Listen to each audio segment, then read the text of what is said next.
Radio Clédou, c'est tout un monde entre vos oreilles. Radio Clédou, le journal avec Sotelma Malitaire.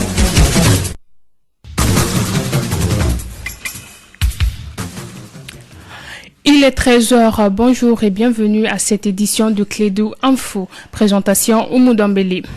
GTA 6 de l'armée malienne a arrêté 16 terroristes dans la localité de Nampala.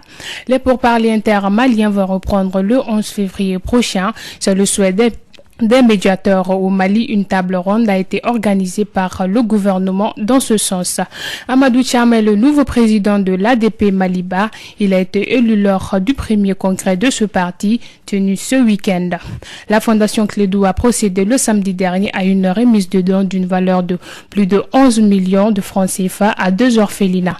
C'est tout pour les titres de ce journal. Le développement dans un instant.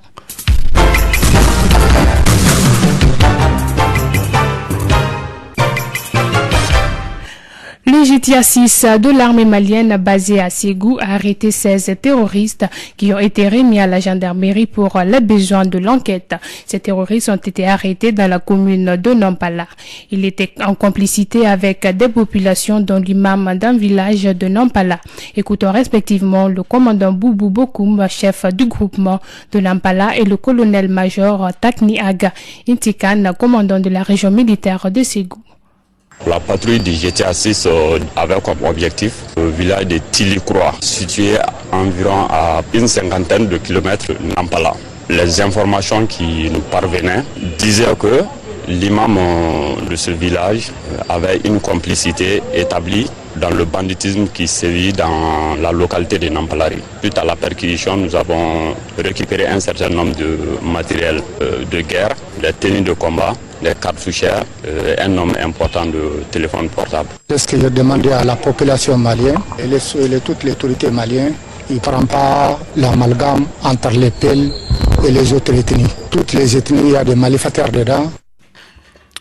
Les pourparlers inter-maliens vont reprendre le 11 février prochain. C'est le souhait des médiateurs. Au Mali, une table ronde a été organisée par le gouvernement dans ce sens. Au cours de cette table ronde, les participants ont demandé que le terme comme Azawad, région intégrée, soit banni du vocabulaire des pourparlers. Ils ne sont pas d'accord aussi avec la valorisation des cadis ou juges coutumiers. Écoutons les impressions de certains participants à cette table ronde. Lorsque on veut nous faire admettre un terme comme Azawad, nous ne le connaissons pas. Il ne suffit pas de prendre des armes pour nous dire que votre pays à tel endroit s'appelle Azawad ou un autre nom. Nous-mêmes qui habitons là-bas, nous ne connaissions même pas ce terme-là. C'est dans ces rébellions que nous avons appris ce terme. Or, nous étions quand même là bien avant quiconque. Nous savions quel nom nous donnions au sol sur lequel nous habitions. La notion de zone intégrée, zone de développement, parce que le document qui était là avant celui-là parlait de région intégrée. Et cette notion, nous l'avons rejetée et elle est revenue sous une autre forme. Nous trouvons que zone de développement, zone intégrée, ça veut dire la même chose. Quand on nous parle de Kadi, depuis que le Mali est Mali, les Kadis ont existé au Mali et ils ont exercé. Mais pourquoi aller mettre ça dans un document qui doit être validé à Alger, si ça ne cache pas autre chose? Ce que nous en tirons, c'est que d'abord, nous avons été particulièrement impressionnés par l'état d'esprit. L'état d'esprit marqué de courtoisie, marqué de franchise, marqué aussi de tolérance. Mais par-dessus tout, nous avons noté une grande volonté des Maliennes et des Maliens d'aller vers la paix. Mais pas n'importe quelle paix aussi. Premier congrès ordinaire de l'Alliance démocratique pour la paix ADP Maliba s'est tenu le week-end dernier au Centre international de conférence de Bamako. Les 140 délégués venus de l'intérieur du pays et de la diaspora ont accordé leur confiance au jeune député, non moins deuxième vice-président de l'Assemblée nationale du Mali, Amadou Cham. Les précisions avec André Traoré. Le fait marquant de ce premier congrès ordinaire de l'Alliance démocratique pour la paix ADP Maliba a été le choix porté sur un jeune député de 32 ans pour diriger les instances du parti pendant les prochaines années. Avec ce choix, le plus jeune député à l'Assemblée nationale est devenu depuis hier le plus jeune président d'un parti politique au Mali, honorable Amadou Cham, président de l'ADP Maliba. Camarades militants, j'accepte avec modestie et humilité la charge de conduire le parti pour le triomphe de nos idéaux de paix, de prospérité et de partage. Je m'engage à respecter et faire respecter la vision social-démocrate de l'ADP Maliba. C'est un mandat que je conduirai avec une équipe engagée et consciente des difficultés auxquelles nous allons faire face. Parlant des élections communales d'avril 2015, le président de l'ADP Maliba dira que le parti répondra présent. Nous ignorons les alliances qui s'imposent afin d'avoir le plus grand nombre de conseillers politiques pour un jeune parti comme l'ADP Maliba. Nous irons à la conquête des mairies de Kaï à Kidal. Selon l'honorable Amadou Thiam, un parti politique est une entreprise. Simplement pour nous, un parti n'est pas une entreprise qui génère des dividendes financiers à partager, mais un parti c'est plutôt une entreprise dont la seule dividende à partager est l'idée que le Mali peut changer et que le Mali va changer. Le nouveau président a aussi réaffirmé le soutien du parti au chef de l'État Ibrahim Boubacar Keïta dans la gestion des affaires publiques. La Fondation Clédou a procédé ce samedi à une remise de dons d'une valeur de plus de 11 millions de francs CFA. Ce don est composé de médicaments pédiatriques, des denrées alimentaires, des produits sanitaires, des vêtements et divers autres cadeaux. Il s'agit pour la Fondation Clédou et ses partenaires d'apporter leur soutien aux orphelins de la pouponnière de Bamako et de l'orphelinat Niaber Az Mali. Cette action rentre dans le cadre de la première édition de la collecte de fonds au profit des orphelins. Pour plus de détails, écoutons Madame Sakali Aïcha Koulibaly, directrice de la Fondation Clédou. Elle est au micro de Kani Keïta. La rencontre de ce matin, c'est un élan de solidarité. On a essayé, la Fondation a essayé de faire un geste au niveau de deux orphelinats, la pouponnière Bamako et aussi l'orphelinat Niaber. Donc on est allé voir ensemble ce qu'on pouvait collecter au niveau des entreprises, partenaires au groupe Clédou, mais aussi des entreprises et aussi des employés du groupe Clédou, ainsi que nos familles, nos amis. On a pu avoir un total de 11 millions de francs CFA, comprenant 2 millions environ de dons financiers et d'autres dons en nature, notamment des sites web, des dépliants, des vidéos documentaires. Il y a vraiment beaucoup d'orphelinats à Bamako, mais il faut commencer par quelque part. Donc on a choisi ces deux structures pour les encourager. Prochainement, il se peut que pour une autre édition de collecte, on puisse penser à d'autres structures aussi. Donc ça, ceci n'est pas exclu aussi. Étape suivante, vous savez, on a beaucoup de missions. Ça pourrait être apporter notre contribution à l'environnement et aussi aux conditions de vie des enfants de la rue. Toujours avec la Fondation Clédou, cette initiative de venir en aide aux orphelins a été saluée et appréciée par sa juste valeur. Écoutons respectivement la directrice de la pouponnière et de l'orphelinat Niaber, Madame Sondé Gomé-Diop et Madame Malibibi Sango. Je ne pourrais que remercier les partenaires de la Fondation Clédou qui ont tant donné pour les enfants de la pouponnière. Ce n'est pas le nombre de cadeaux ou bien le nombre de dons, la valeur, mais c'est le geste qui compte. Le fait même de penser à nos enfants, des structures d'accueil et de placement familial que nous accompagnons durant 5 ans, 10 ans, 15 ans, là c'est déjà grand chose. Je ne pourrais que remercier tous ceux et toutes celles qui ont fait ces dons pour les enfants de la pouponnière et de Az Mali. Et le plus grand mot que je peux dire aujourd'hui, c'est merci. Merci pour avoir montré le sens de la solidarité à tous les Maliens. Quand on est ensemble et qu'on met les choses ensemble, on peut construire. Et c'est ce que la Fondation Clédou a fait aujourd'hui en collectant et en réunissant des sociétés, des entreprises, des personnes ressources ensemble pour faire ce geste ce matin. Et au nom de mes enfants, au nom des enfants que j'encadre, qui aujourd'hui ne sont plus abandonnés,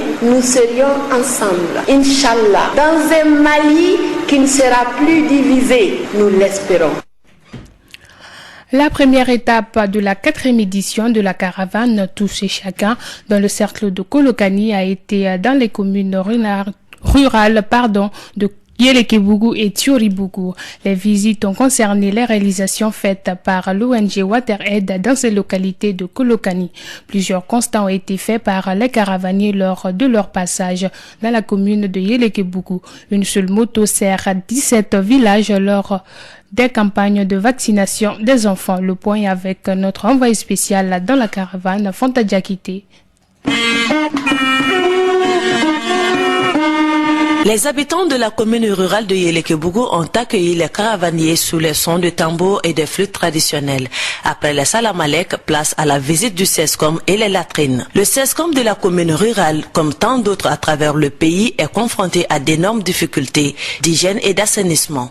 La salle d'accouchement ne répond aucune norme sanitaire. Pire, la salle d'hospitalisation est à la merci des mouches. Kassoum Boiré, directeur technique du CESCOM. Quand je suis venu ici, j'ai remarqué quelque chose. Si on peut vraiment trouver une solution à ces problèmes-là, ça me ferait vraiment plaisir, quoi. Surtout la moto. La moto qu'il y a ici, vraiment, c'est pas en bon état. Si on peut trouver une moto pour la stratégie avancée. Ensuite, mon frigo, c'est le frigo en pétrole, quoi. Si je peux vraiment avoir un frigo en panneau solaire, quoi. Ensuite, les salles sont petites. Bon, si on peut vraiment renouveler les salles, vraiment, ça nous fera plaisir. Ainsi qu'il n'y a pas de logement ici pour les personnels, quoi. C'est pour cela que WaterAid, dans son projet rural eau potable, hygiène et assainissement, a construit un bloc de latrines de 3 cabines et réhabilité les anciennes latrines qui étaient inadaptées et délabrées. Tout cela pour minimiser un peu l'impact du manque d'hygiène chez les usagers au niveau du CESCOM de Yélékébougou. Le festival sur le Niger s'est achevé hier à Ségou. Plusieurs activités étaient au programme, comme la foire internationale de Ségou, qui a vu la participation de plusieurs artisans venus de partout le monde. Écoutons les impressions de certains visiteurs de cette foire, comme Oumar Mariko, président du parti Sadi. Mais vraiment, l'Afrique est une. C'est-à-dire que quand je me suis arrêté au stand camerounais, il a fallu que la dame dise qu'elle est camerounaise pour que je fasse la différence avec les stands maliens. C'est la même chose avec les stands béninois. Je crois qu'au fond, l'Afrique est une. On essaie de nous diviser, mais réellement, l'Afrique est une, c'est tout. Nous, on a un stand juste là-bas. On propose des produits énergétiques, c'est-à-dire des chaussoirs solaires, des foyers améliorés pour consommer beaucoup moins de bois. Donc, on supporte aussi des coopératives de femmes qui font la transformation des aliments en utilisant justement notre équipement. Du beurre de karité, des confitures, du miel et des produits agroalimentaires séchés. C'est vrai, en réalité, c'est ma deuxième fois de venir, mais c'est la première fois que je visite vraiment les stands. Et l'impression première que j'ai eue, c'est que les artistes, les artisans font des efforts d'intégration africaine, d'unité africaine. Mais hélas, nous les politiques, nous ne suivons pas la marche de nos artistes et de nos artisans. C'est entre les stands maliens, les stands sénégalais, béninois. Je sens que notre artisanat mérite mieux que ça. Il mérite d'être pris en charge comme étant un dispositif économique incontournable, base essentielle pour l'industrialisation de l'Afrique. Rien ne sert de courir, il faut aller à point. Pour terminer ce journal, la pièce de théâtre Inch'Allah a été présentée au public le vendredi dernier. C'était à l'Institut français de Bamako. Cette pièce est basée sur la mauvaise utilisation de la religion musulmane, la corruption, l'éducation, la citoyenneté. Les impressions du ministre des Affaires religieuses du culte Thierno Oumar As Diallo et Nti Traoré, comédien et acteur dans la pièce. Très beau spectacle, très original, Tartuffe adapté au contexte malien, de la réalité que nous vivons aujourd'hui, travers sociaux, les déviations, l'utilisation du nom d'Allah subhanahu wa ta'ala, le Tout-Puissant, à des fins d'exploitation, d'escroquerie.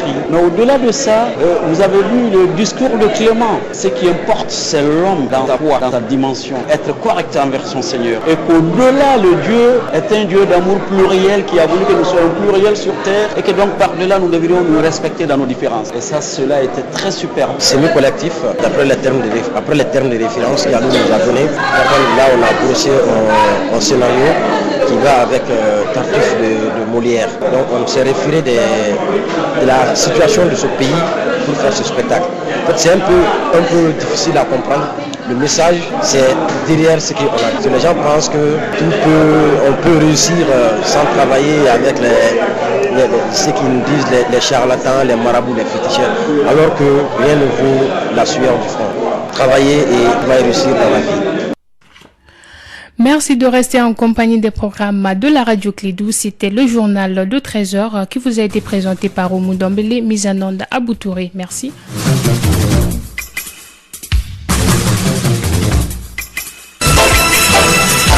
Radio Clédou, le journal avec